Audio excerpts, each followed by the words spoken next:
Wa an ba'dil hukama salah satu asya'a tufarijul qusasa zikrullahi ta'ala wa liqa'u awliyaihi wa kalamul hukama'i. Bapak para jemaah yang dimuliakan oleh Allah, dan makalah yang ke-12 ini an ba'dil hukama, dari sebagian para ulama hikmah, para hukama ai attibaul qulub, dokternya hati. Itu ialah para hukama, orang-orang yang memiliki hikmah. Kalau saya mengatakan hukama orang yang memiliki hikmah, bukannya kiai hikmah yang peta bikin wafak tuh. Kan ada tuh Pak ya. Kalau ada kiai hikmah datang ke sana kita minta wafak, minta isim, ya, isim fa'il, isim maf'ul, ya, isim mufrad, ya. Nah bukan itu yang dimaksud, ya. Itu sebutan kita. Biasanya orang-orang hikmah itu orang-orangnya memang suka kita sowan kepadanya, suka bikin wafak, dikasih wafak dan seterusnya. Nah, tapi hukama di sini, orang yang memiliki hikmah ini ialah orang-orang yang sudah tembus. Nah, gitu. Tembus apa? Tembus hatinya kepada Allah Subhanahu wa ta'ala. Yang sirnya, rasanya sudah bersama Allah Subhanahu wa ta'ala. Dan memang kita diperintahkan untuk mendekati orang-orang semacam ini. Orang-orang yang selalu bersama Allah, orang-orang yang rasanya, sirnya sudah nyambung dan tembus kepada Allah Subhanahu wa ta'ala. Karena guru saya pernah menjelaskan begini Pak, ini pernah saya sampaikan kalau nggak dulu ya, kun ma'allah fa'ilam takun ma'allah kun ma'man kana ma'allah fa'innahu yasiluka ilallah. Saya ulangi kalimatnya, kun ma'allah fa'ilam takun ma'allah kun ma'man kana ma'allah fa'innahu yasiluka ilallah. Artinya, kun ma'allah, jadilah kau orang yang selalu bersama Allah, yang rasamu, sirmu sudah tembus kepada Allah Subhanahu wa ta'ala. Kun ma'allah, jadilah kau orang yang selalu bersama Allah. Fa'ilam takun ma'allah, apabila kau tak mampu bersama Allah, rasamu belum tembus kepada Allah, sirmu belum tembus kepada Allah, kau tak mampu bersama Allah, kun ma'man kana ma'allah, jadilah kau orang yang selalu bersama dengan orang yang selalu bersama dengan Allah. Kalau kau tak mampu untuk bersama Allah, kau tak mampu untuk tembus rasamu kepada Allah, maka jadilah kau kun ma'man kana ma'allah, selalu bersama siapa? Bersama orang-orang yang sudah tembus kepada Allah. Jadilah kau orang yang selalu bersama dengan orang yang selalu bersama dengan Allah. Kenapa? Fa'innahu yasiluka ilallah, maka orang yang selalu bersama Allah itu, orang yang tembus rasanya kepada Allah itu, orang yang sirnya sudah sampai kepada Allah, maka fa innahu yasiluka ilallah, dia akan menyampaikanmu kepada Allah. Ini agak dalam dikit nih. Artinya kalau memang kita merasa diri kita belum bisa tembus kepada Allah, maka jadilah kita, mendekatlah kita, nah gitu, merapatlah kita, banyak-banyak sowanlah kita kepada siapa? Kepada orang yang rasanya sudah tembus kepada Allah. Dengan kata lain, dia diantaranya orang-orang hukama, orang-orang yang telah diberikan hikmah oleh Allah Subhanahu wa ta'ala. Karena orang itu akan menyampaikan kita kepada Allah. Saya sering pernah menyampaikan, ya, saya ulang salah begini perumpamaannya. Mau dengar nggak? Mau dengar nggak? Tapi saya ngopi dulu boleh? Kalau nggak boleh saya pulang pokoknya. Kalau makan dulu enggak. Bismillah.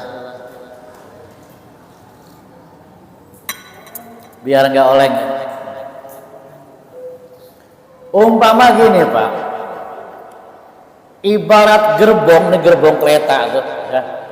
Kereta kan, yang suka bikin kita macet. Saya kalau kerja kadang Pak 4-5 kereta kadang tuh Pak, ya, nungguin lewat ya, terhalangi itu. Kereta itu kan ada gerbong-gerbongnya, betul nggak? Paling depan ada lokomotifnya yang menarik gerbong tersebut.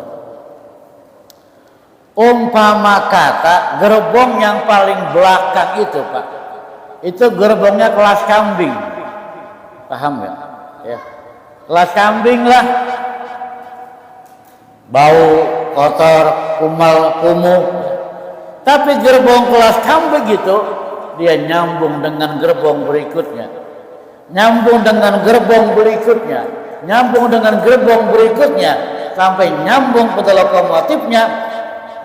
Gerbong berikutnya ada yang kelas ekonomi, kelas bisnis, kelas apa lagi itu, eksekutif, terus nyambung dengan lokomotifnya.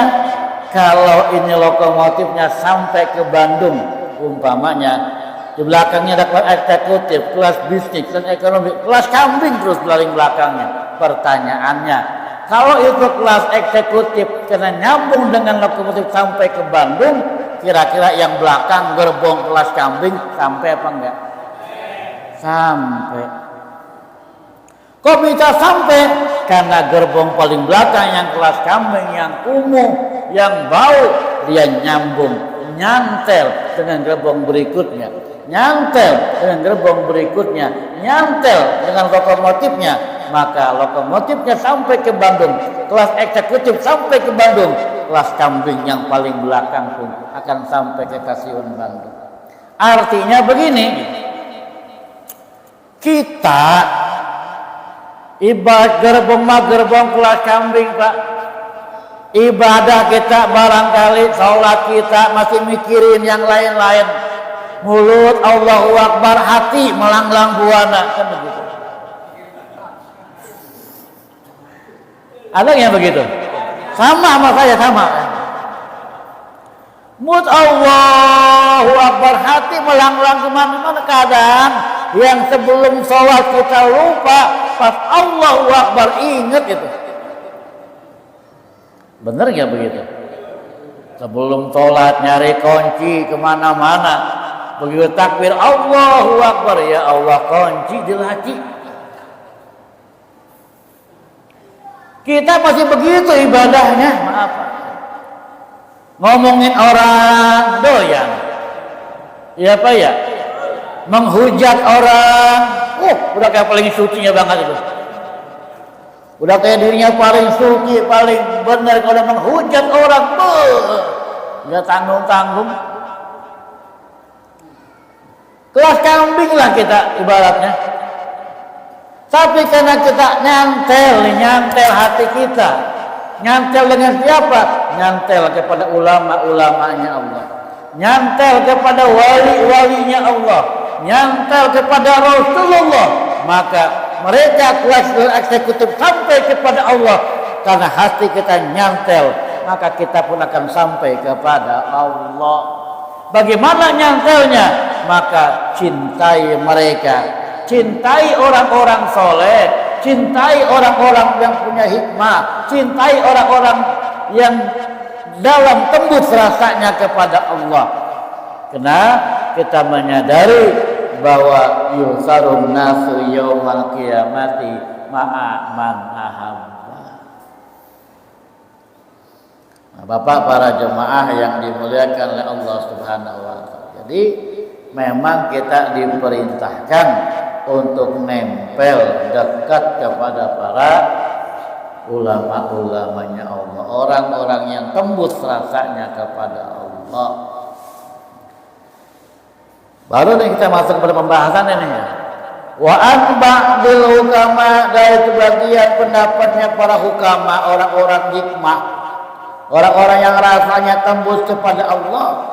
Salah satu asya'a tuparrijul ghusasa. Ada 3 hal, 3 perkara tuparijul ghusasa ai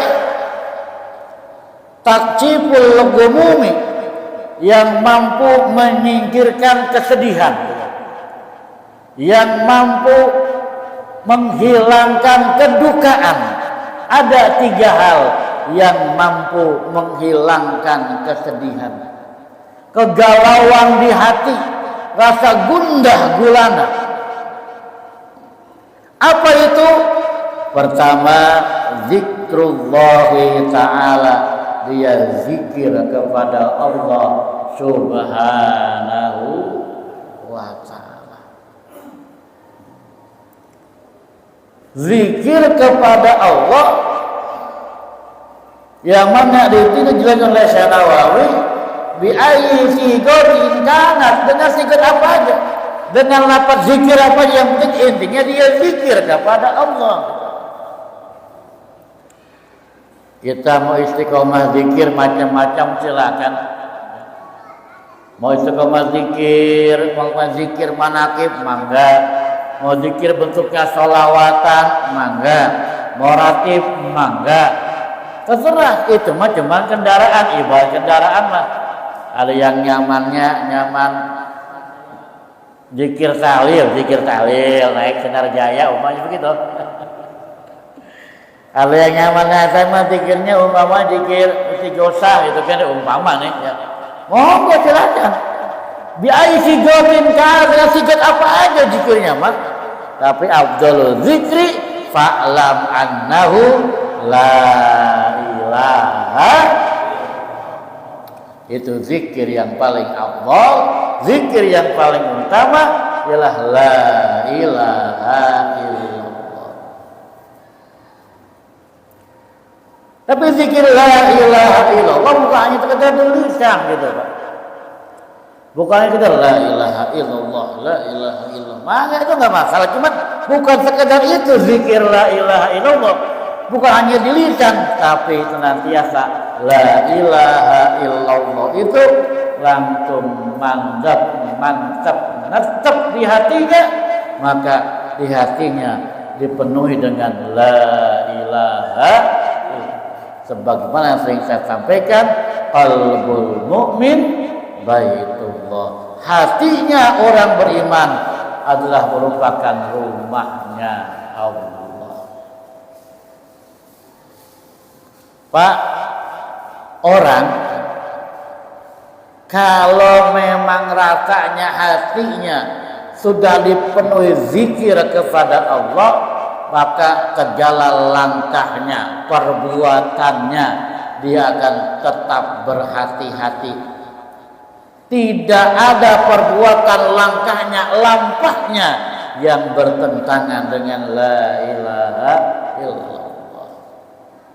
Kedua, dia merasa ketika dia mantap hatinya dengan la ilaha illallah, maka dia merasa apapun yang dia lakukan dia akan masuk ke alam la haula wala quwata illa billah.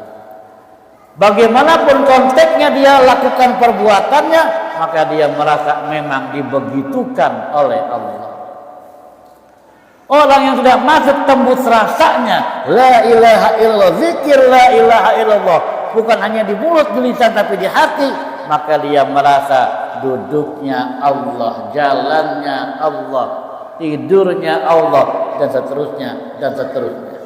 Awasnya agak dalam dikit nih, jangan salah paham nih.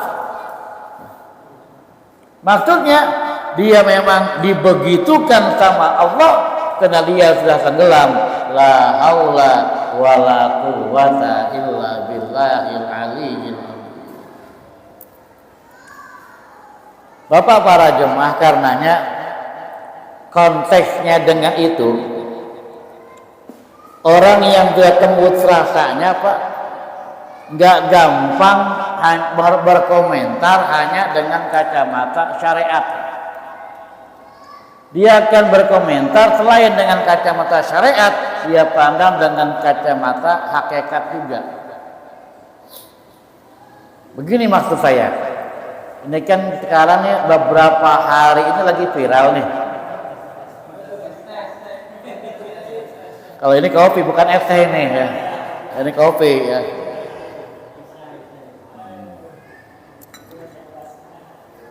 Lagi viral nih. Saya nggak mau ikut-ikutan ngebahas itu. Saya pengen bilang begini, bahwa setiap kejadian pasti ada hikmah di dalamnya. Setiap kejadian pasti ada pelajaran di dalamnya yang dapat kita petik, dapat kita ambil untuk kita semakin dekat kepada Allah Subhanahu wa ta'ala. Nah, dari peristiwa yang lagi viral ini, maaf ya, ada beberapa pemikiran yang mungkin berbeda dengan para jemaah sekalian. Dan ini boleh berbeda, nggak apa-apa. Murid dengan guru boleh berbeda pendapat, betul nggak? Imam Syafi'i aja berbeda pendapat dengan gurunya. Cuma asal bisa saling menghargai perbedaan pendapat itu. Apa sih pendapatnya yang rata-rata berbeda dengan kebanyakan orang yang kita lihat statusnya menyikapi peristiwa yang lagi viral ini? Begini, pertama, jangan gampang menghujat orang. Saya melihat kemarin begitu latah Pak, begitu kasus tukang es viral, kita lihat nih banyak, maaf, jemaah saya yang di mainstreamnya apa tuh, lihat satu saya liatin aja gitu ya, ikut mencaci maki, menghujat, menjelek-jelekan Gus Miftah.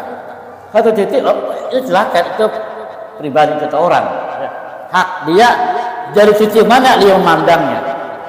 Cuma saya pengen bilang begini, kalau ini ngaji sebagai kayak pengajian, pendapat saya begini Pak, jangan gampang menghujat orang cuma kena tampak oleh mata kita, sementara kita belum tahu apa hikmah di balik yang tak nampak dengan mata kita. Saya lihat macam bablasan Pak, teriak-teriak adab di atas ilmu, wah ya enggak, dicaci maki, dihujat dengan kata adab di atas ilmu, bla bla bla bla bla bla bla. Jadi rata-rata yang ngomong begitu justru kehilangan adab terhadap orang yang berilmu. Betul nggak begitu? Dia menghujat Gus Miftah ya dengan kata-kata itulah kepada tukang es. Ya, dengan bahasa adab dia, ini sementara dia sendiri menghujat Gus Miftah tanpa adab terhadap orang yang berilmu. Bahasanya kasar, macam-macam Pak. Manggil lagi si Miftah namanya netizen. Kalau bahasa Tile maha benar netizen dengan segala komentarnya begitu. Namanya netizen. Cuma ya nyimak-nyimak aja gitu Pak. Bahasa si Miftah, udah pakai si Pak, nggak pakai Gus lagi. Kali kayak Ustaz pakai si aja udah. Cara dia udah lebih tinggi ilmunya gitu loh. Kan tanpa sadar menghujat dia sendiri kehilangan adab. terhadap orang yang berilmu. Atau tuh. Wah, apa dikatain lagi Gus diskotik namanya begitu. Oke lah. Saya pesan satu, jangan gampang menghujat orang tanpa sadar. Ketika kita menghujat seseorang dengan satu kesalahannya, kita lupa bahwa kita juga sebetulnya banyak punya kesalahan. Seolah-olah kita merasa orang yang paling benar, maka jangan sampai teriak-teriak menghujat orang dengan kata-kata adab di atas ilmu, tapi sementara kita yang berkomentar bikin status telah kehilangan adab terhadap orang-orang yang berilmu. Atau lalu yang kedua, ini kita ambil hikmahnya nih ya, mengaji, belajar. Saya pernah menyampaikan sebetulnya, kalau tentang amaliyah orang lain, maka gini, kalau amaliyah kita gunakanlah kacamata syariat. Untuk amaliyah kita pribadi pakailah kacamata syariat. Supaya apa? Sholat kita sesuai dengan syariat, betul menurut agama. Puasa kita sesuai dengan syariat. Supaya rapi ibadah kita, omongan kita, perbuatan kita, kata-kata kita, gunakan kacamata syariat agar jangan omongan kita, kata-kata kita yang terlontar keluar itu keluar dari jalur syariat. Supaya rapi omongan kita. Tapi kalau melihat amaliyah orang lain, gunakan kacamata hakikat. Apa maksudnya? Begini Pak, kalau kita memandang amaliyah orang lain dengan kacamata hakikat, maka kita nggak gampang nyalahin orang gitu. Paham nggak? Sebab salahnya secara hakikat belum tentu salah. Salahnya secara syariat belum tentu salah menurut hakikat. Soalnya kalimatnya.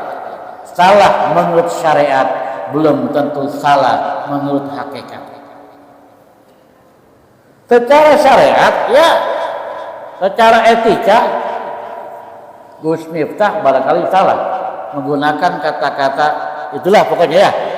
Kalau saya nggak usah nyebutin dah ya. Sebetulnya Pak, kalau buat saya mah gitu. Memandangnya begini. Setiap penceramah dia mempunyai gaya retorika tersendiri. Ada kelas-kelasnya di penceramah di kelas-kelas atas, penceramah di kelas-kelas mahasiswa. Ya. Ada penceramah di kelas-kelas masyarakat bawah gitu. Dan itu dengan menggunakan tutur kata yang berbeda-beda biasanya itu. Sesuai sasaran dakwahnya. Kalau saya pribadi Pak, dengar bahasa begitu apa ya, nggak asing telinga saya gitu.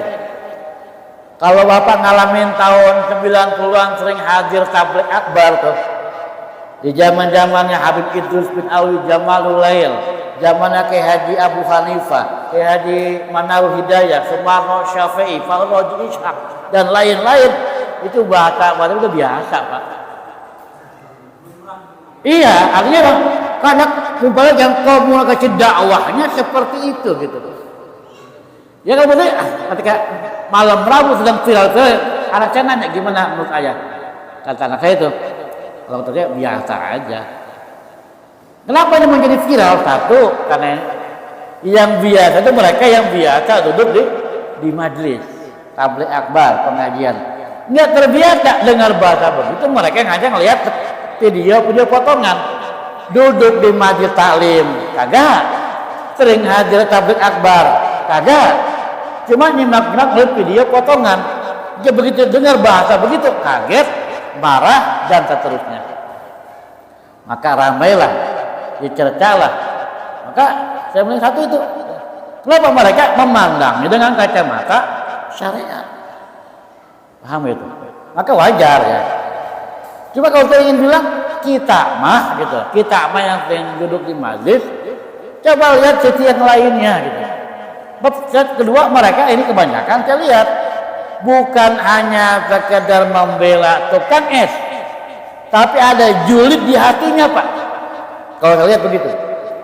Memang sebelumnya juga beliau Gus Miftah udah benar dihantam ketika sebelum Pilpres, beliau banyak silaturahmi sowan ke pondok pesantren, penghubung Prabowo kepada pondok-pondok pesantren, kiai-kiai, dihantam sebetulnya. Nah, ini ketemu momennya gitu lah. Ketemu momennya, Gus Miftah salah berkata, maka udah makin digoreng. Paham nggak? Ketemu momen gitu loh. Sengaja dimatikan karakternya dan seterusnya. Intinya ujung-ujung bukan hanya Gus Miftah, nanti akan nyambung ke atas lah. Saya nggak bahas isu politiknya. Cuma saya bahas secara agamanya begini. Kita jangan gampang menghujat orang lain. Salah menurut syariat belum tentu salah menurut hakikat. Bapak, para jemaah, lihat Al-Kahfi. Betapa ketika Nabi Khidir alaihissalam dengan Nabi Musa belajar dengan Nabi Khidir, ya, maka ternyata banyak kontra Nabi Musa, protes, nggak sesuai dengan Nabi Musa. Contoh, ketika menyeberangi kapal perahu, mendapatkan tumpangan nih, Nabi Musa dengan Nabi Khidir, mestinya berterima kasih kan begitu. Tapi apa yang dilakukan? Itu kapal tepak papatnya dicopotin, dibocorin. Secara syariat salah.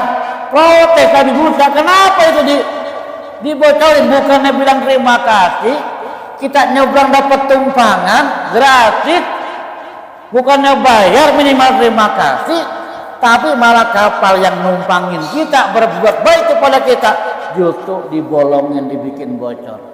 Secara syariat salah apa enggak? Salah. Betul? Jalan lagi Nabi Musa dengan Nabi Khidir, ketemu anak kecil, enggak salah apa-apa, anak kecil dibunuh sama Nabi Khidir. Anak kecil tanpa salah, anak kecil tanpa dosa, enggak salah apa-apa, tiba-tiba dibunuh oleh Nabi Khidir. Protes Nabi Musa, apa-apaan ini? Jolim. Itu nggak begitu kira-kira? Itu anak kecil nggak punya salah. Kok kenapa itu anak kecil dibunuh? Secara syariat perbuatan Nabi Khidir salah apa kagak? Salah. Wong anak kecil kok nggak salah apa-apa dibunuh. Tapi secara hakikat memang dibegitukan oleh Allah. Maksudnya apa? Kata Nabi Khidir begitu udah kontak dijelasin juga. Musa, maksudnya itu kenapa itu kapal dibolongin, dibocorin? Itu kapalnya perahunya punya orang miskin. Nanti kalau dia masih bagus akan dirampas oleh orang jahat. Hingga si miskin ini nih akan kehilangan perahunya. Gitu. Kalau dibolongin dia akan selamat, nggak akan diambil sama orang jahat. Nanti bisa dia tambal lagi.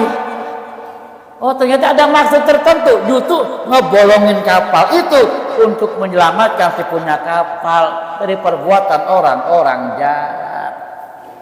Salah secara syariat, belum tentu salah secara hakikat. Gimana masalah anak kecil? Masalah anak kecil ini, kenapa dibunuh? Ya ini anak kecil, kalau udah dewasanya akan durhaka kepada orang tuanya.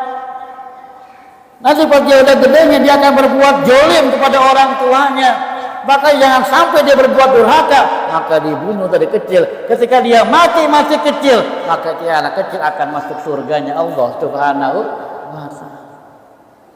Salah secara syariat, belum tentu salah secara hakikat. Kata-kata Gus Miftah boleh jadi salah gitu loh. Tapi ternyata di balik itu ternyata apa hikmahnya? Oh benar kan? Ternyata orang yang seperti itu akhirnya kadang berangkat umroh. Iya, ada yang ngasih duit 300 juta. Iya, ada yang ngasih duit 100 juta. Oh, banyak duit ya jadinya. Coba kalau nggak digituin mah, paham nggak? Tapi orang itu tetap aja. Gus Miftah cuma wayang, asbab. Kalau saya yang ceramah, kalau tukang sudah goblok loh, habis pak saya pak. Mual bakal yang nyantunin itu tukang mual bakal. Betul nggak begitu? Gak bakalan viral gitu loh. Siapa saya? Paham nggak? Tapi dipilihlah Gus Miftah oleh Allah. Karena memang dia gampang viral gitu loh. Maka makin digoreng, apa hikmahnya ternyata? Subhanallah, Allah angkat harkat derajat tukang es itu. Banyak travel nawarin umroh dan seterusnya. Artinya begini, kita jangan banyak menghujat ya, cuma karena kesalahan seseorang yang kita tidak tahu tuh apa hikmah di balik itu. Ini bukan berarti kita ada orang salah nggak boleh diluruskan, enggak, bukan begitu pengertiannya. Salah ya tetap salah, paham nggak? Cuman ketika melihat kesalahan orang lain, jangan lalu membuat diri kita merasa lebih baik dari orang yang melakukan kesalahan. Betul nggak begitu? Bukan berarti orang salah nggak boleh, ustadz kiai salah nggak boleh diluruskan, boleh, silakan. Saya tetap salah siapapun dia. Mau pedagang kah, petani kah, ustadz kiai, kalau memang salah tetap salah gitu. Paham ya? Oh, jangan salah panggung. Tapi ada kawan saya sekolah, sama saya ketika mau ngomong saya karena saya membela Gus Miftah, apa dia bilang? Dasar anak buah Mulyono, begitu dia bilang. Tadi anak buah Mulyono, ini nggak ada kaitan dengan Mulyono Mulyana, enggak gitu loh. Orang ada aja pikir, iya betulan loh. Di WA ada ya, teman saya kelas sih, waktu Salawiyah ya. Dasar anak buah Mulyono katanya. Iya, guyon tidak guyon, artinya sama ketawa itu Bang. Cuma itulah pola pikir seseorang berbeda-beda. Nah, kita bijak menyikapinya ketika yang saya maksud ketika orang melakukan kesalahan, maka jangan kita tiba-tiba berubah menjadi orang yang paling suci dan paling benar hingga menghina, merujak, ya, menyudutkan orang yang berbuat salah seolah-olah kita orang yang tidak pernah berbuat salah. Kalau maaf Gus Miftah, dianggap salah bilang goblok sama tukang es, udah minta maaf. Kira-kira dosanya hilang apa enggak? Orang yang nyinyir mah Pak, wow minta maaf enggak ikhlas, begitu dia bilang. Emang tahu hati orang gitu loh, betul enggak? Ikhlas enggak ikhlas yang tahu urusannya Allah gitu loh. Cuma saya bilang kalau Gus Miftah oke lah salah, dia udah minta maaf. Sekarang kita nih yang menghujat Gus Miftah, mencaci maki Gus Miftah, kira-kira kita udah minta maaf apa belum? Yang punya dosa kita apa Gus Miftah sekarang ini kan gitu? Betul nggak? Betul nggak? Oke lah, Gus Miftah salah menghujat tukang es, bilang goblok, salah, udah minta maaf, betul nggak? Orang yang salah meminta maaf, baik yang ini maafin atau enggak, selesai sudah. Yang pasti udah minta maaf. Tulus atau tidak bukan urusan kita, itu urusan hati yang bertakutan dengan Allah. Kita nggak bisa memvonis, paham ya? Yang pasti udah minta maaf. Nah, kita yang menghujat, kita yang mencaci, kita yang menggoreng ditambah berita-berita bohongnya sebagai bumbu, belum minta maaf. Kira-kira sekarang yang punya dosa Gus Miftah apa kita tuh? Nah, kita kan belum minta maaf. Nah, yang saya maksud, setiap peristiwa ada hikmah di dalamnya, dan kita maaf 1000 kali maaf ketika ada orang melakukan kesalahan. Jangan merasa diri kita lebih baik dan lebih hebat dari orang yang melakukan kesalahan, padahal dosa-dosa kita juga banyak, aib-aib kita juga banyak, cuma masih ditutupi sama Allah gitu loh. Paham nggak? Apa hikmah pelajarannya? Bapak,